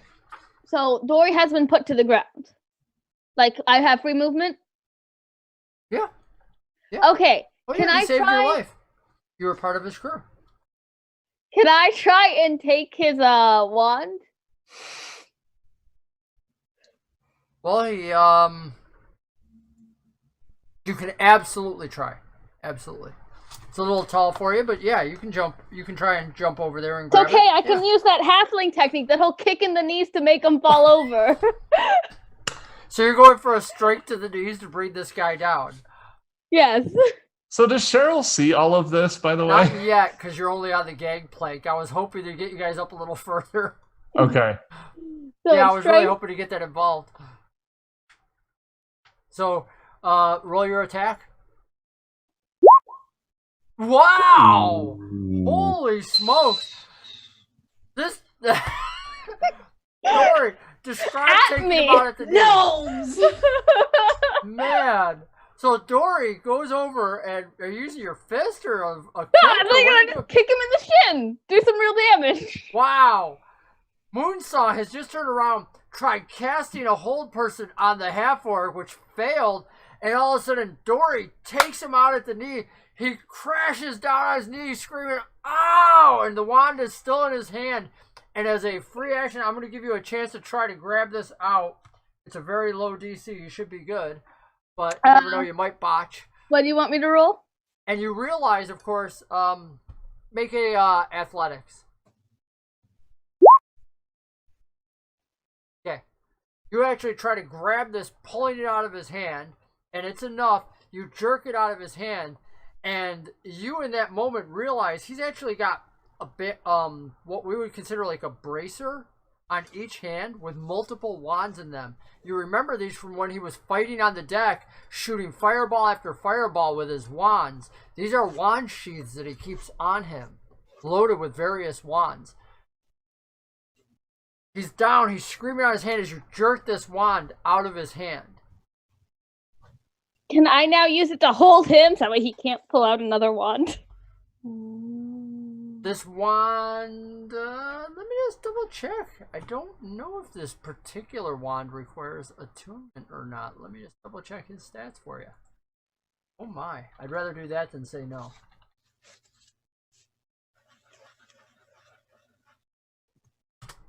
This wand that he has does not. Dory's with all the action today. Yeah, I was gonna say, how many standard actions does Dory have in this turn? Sadly, Dory, you're also not a spellcaster, so this wand won't work for you anyway. Oh. I feel bad Dory's for you. not But you wouldn't know that. So Dory tries. It's like Dory's pointing this at him, and she's going to town as she shakes it at him and whatnot, trying to use it. Unfortunately, it doesn't work. It doesn't produce the desired results that Dory is going. Abracadabra, something. Abracadabra something ends up poking him in the eye as she does this. Gotta give that effect. Wow, really? You choose to roll badly now? He like screams. He's now being kicked in the legs. He's poked in the eye, and he starts to lose his balance. It's the top of the round, giving him his... Uses half his movement to stand back up, gets to his feet, reaches to his side, as a free action draws another wand. But you guys have a higher DC because he can't see correctly right now. This guy launches a lightning bolt out, which explodes on the dock, missing both of you, frying the dock, making the other gnome who's with you, Jerry's hair, stand on end as the lightning bolt goes right over his head, and the static in the air just raises his hair. And you hear this explosion, Cheryl, from outside the ship. And while your view does not show them on the gangplank, you do have a view of the docks where this explosion has sent numerous individuals running and whatnot. And you now see a group of Boromir halflings coming up the docks. You can tell by the symbols on them. This is the local crime syndicate, and they have come for what's theirs. Sebastian heads up, Boromir incoming. He's like, you hear him say, "Not while I'm here, they ain't taking me alive," and he goes moving for the very same ladder system that was previously used, I think it was by Granick, to get up to the turret on top. Penelope, dearest, can you just pull away like 10 feet from the dock? Just drop the gangplank. Please. Now at 51%. I just need you to move like 10 feet, please. We're under attack and you don't want to take more damage. Minimum flight controls, as designated by pilot, are now accepted. And all of a sudden, you guys who are on the gangplank feel the shaking as the arms beneath you push off from the wall, releasing the gangplank with all of you standing on it. And the ship moves away, causing the gangplank to fall. Each of you gets one acrobatics check to try and dive for the ship. Mm-hmm. For Cheryl can't see you guys, but I thought you were on the ship. Trying to get rid of the splitting up of the Moonsong has disadvantage because he can't even see. Could Granick instead utilize an athletics roll to jump? I will allow it. But if you've already rolled, you may not re-roll it. No, I have not rolled anything. Okay. Hey! So, Granick dives. Dory, did you roll? You Yes. did. Dory, you roll, and it is Moonsong who's moving and trying to grab onto Granick as he moves by him. Mm-hmm. But with your low roll, you get in his way, causing him to stumble and go down with it. Unfortunately, your roll is so low, you also are going down with Moonsong in the distance. And you have only this wand in your hand. I love that. Could I try to grab Dory? You can absolutely make a acrobatics roll, go for it, and whatnot. Oh no! 17. 17. You are literally hanging onto the side as you latch once more on to be the gnome grabber. You have this gnome hanging in your hands, and you pull the gnome up onto the deck. The Boromir starts shouting, and the next thing you know, there are crossbows being launched at you as the ship pulls away from the dock. the Boromir shouting, and one of them, the humans, begins to chant spells. What are you doing? Brannick and Dory. We're going to pull Dory back on deck and get away from the edge so that we have more cover from the arrows. Because Codex actually has you and pulls you and Dory on as well. Well, okay. When the spells start to fly, it's actually Codex, who now you realize is an arcane caster, who puts a shield up, and as their spells come in, you see these launching and dispersing across the shield that Codex has put in place. You hear a grinding as the arms beneath the ship come back in, and the Platinum Egret pulls away from the docks. The Boromir clan in the distance. Up above, you hear Sebastian yell, "Yeah, curse you!" And all of a sudden, this massive turret with those 10-foot long quarrels in it, built to pierce the hull of a ship, launches out, 2 of them from this basic cannon out at the dock, hitting where the Boromir clan are, shattering the dock system and sending both halflings and human wizards down into the lower areas, down 10 flights towards the hard water beneath, as the Platinum Egret leaves Sharn under Cheryl's control and picks up speed. Cheryl, you hear the voice of the Platinum Egret say, "Next destination, Whitehearth. Now ascending higher." The ship's name Penelope. Thank you. The ship. Who else on the ship, Penelope? I need to see like the deck and stuff, because I'm not sitting here like, I think I'm leaving without my friends. The various crystal monitors start showing you visions of the deck, and you can see both Codex, Brannick, Dory, and you can also see Sebastian below as she connects you with each region. Pop on the speakerphone. Glad you guys made it back. She also shows you Only all the thanks Warforged to beneath Codex. deck. What up? She also showed you all the Warforged beneath deck that you guys put back in place. Oh, yes. Thank you, Penelope. The Platinum Egret, you guys notice, is going higher and higher and higher as it leaves the city. Okay, we're on our way to the next destination now. And our ship is at 51% operation. I can fly it, and I think Sebastian can continue to repair it while we are in flight. And this should be good. What's a percent? None of them can hear you because none of them are within the hull of the ship. They're all up above. So, well, but it's nice that you say those things. Well. I didn't know if there was like a speaker out on like the deck as well. Nope. She does it through resonance of the hull. As you Oops. guys ascend higher and higher, the ship banks from going out over the water and starts heading inland up towards Kairi, the area of art, one of the finest areas in all of Sharn. You guys are heading up. You get above the cliff face. You're now heading towards the upper lands. You start near the ground because you've come up from the water all the way up to the cliff, and now you go even higher, heading up, up, up as you head further inland towards your ultimate destination, the secret zone where Silver Codex was supposed to be taken, the secret zone where House Cannith builds the most intricate of Warforged, the secret zone that only Cannith individuals are allowed at. You're looking out through your crystal monitors. They're all up above deck. When up ahead of you, there's a flash of red. The entire horizon glows red, erupts, and you're standing there looking at this giant red wall everywhere in front of you. And it slowly condenses back in.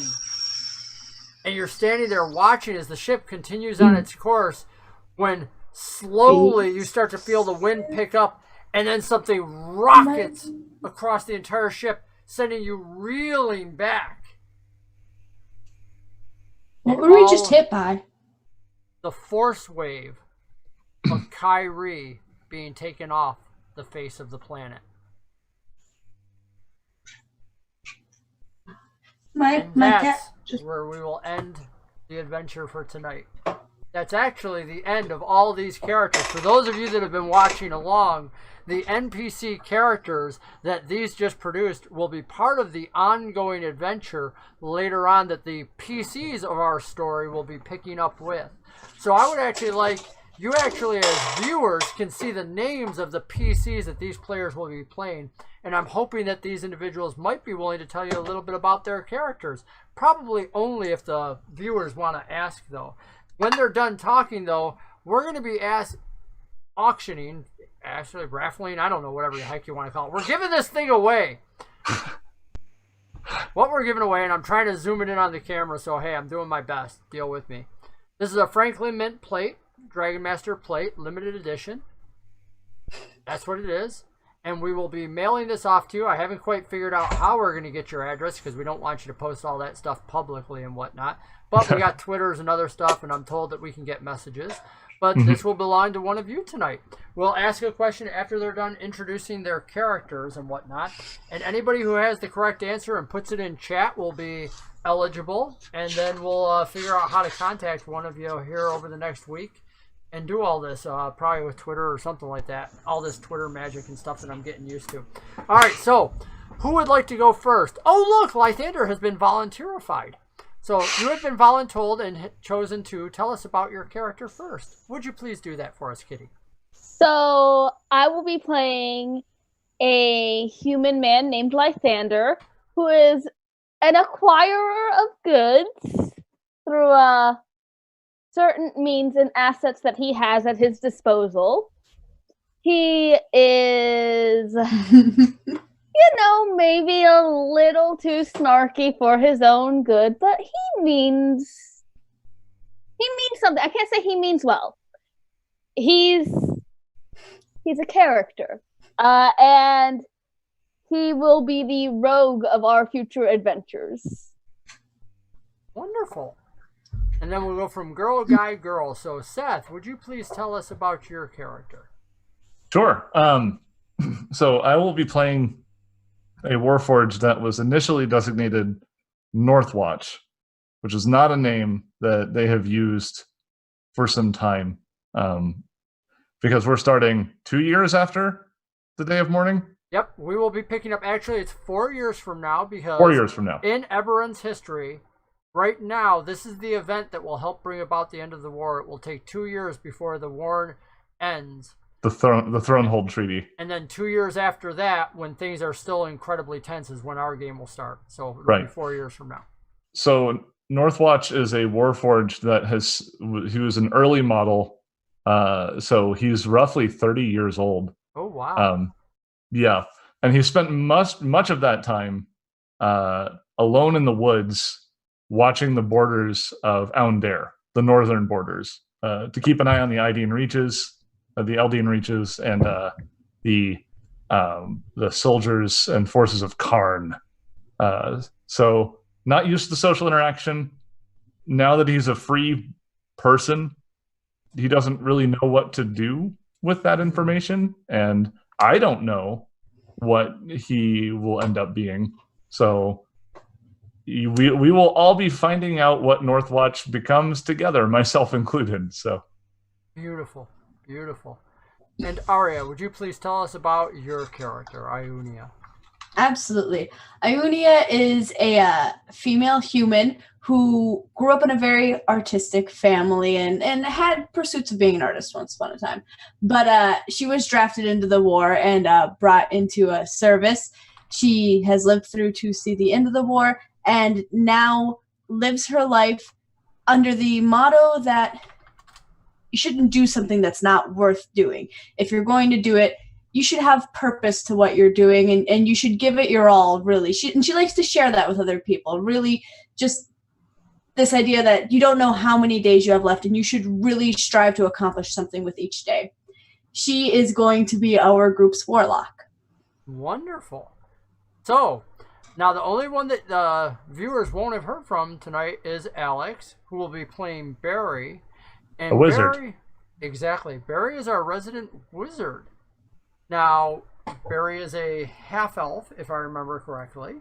Beyond that, I don't want to share too much. I've asked each of them, I said, keep your secrets for yourself, let it come out all in the show, but you now have a general idea of who we are. We're going to be playing every week from 9 to 11 on Monday nights, barring any unusual holidays or anything, and then we'll try to let you know in advance. We hope that you've enjoyed watching the show. Tonight's question is going to be, because I said it in this show and I've said it in the 2 previous shows, what university, spell it as best you can, did Professor Moonsong work for? You can put that in chat. And yes, you can feel free to copy each other. That's one of the reasons we do it in chat. But if you stick around and you have the next few minutes, Professor Moonsong worked for a certain university. And if you can name what that university is, you'll be in the running. I know. I played the game and I don't even know. Oh my gosh. I made jokes about it. Okay. Oh I'll take all the notes. How about that? I'm not sure it'll work for her. I'm not sure. Well, you know what? It could be her internet connection. So, now, is there a way to look at who all is viewing right now? Yeah. 4 minutes left. We can take a look. Yeah. Actually, I'm not sure that I can. That you can unless you're a moderator. Chat. So I think you can, but we can't. Oh, wow. There's a whole lot of users in chat. They're just not chatting. No, that's a lurkers, pretty typical thing. Okay. Well, that's cool. So, yeah, there's a whole bunch of people. If anybody can think of what that university is, if not, we'll offer it up next week. Anybody recall which university Moonsong is from? Anybody? Oh, my. Bleen. I don't think it's Bleen. Survey says not Bleen. But you may keep guessing. We still have another 3 minutes. Answer. There is. Yeah, that's true. But that's better than what we did last time we tried this. We got no answers. Well, last time we did this was with the race of the individual who fell off. Hard Knocks and Far Falls. +10 for creativity. Oh my gosh. You know what? Lustrian Snake, I won't remember this, but everybody can hold me to this. That was so funny that the next time Lustrian Snake is on, he may give any one of your players inspiration at oh my goodness. Type it into chat. Because that's funny. Giving Lustrian the power of inspiration? That's pretty extreme.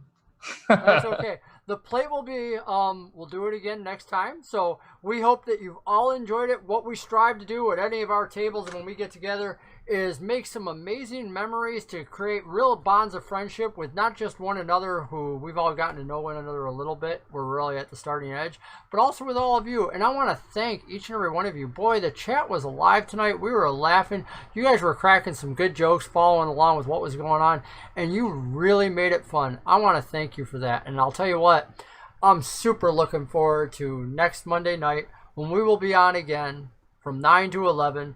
Broadcasting Relics of War, where we're going to finally get a chance to meet the true Relics of War that will be this campaign. The real characters. Amen. Next week is the real characters. Have a great week, all. We'll see you then. Remember, kick a gnome. Kick balls. Indeed. Good night, all. And click.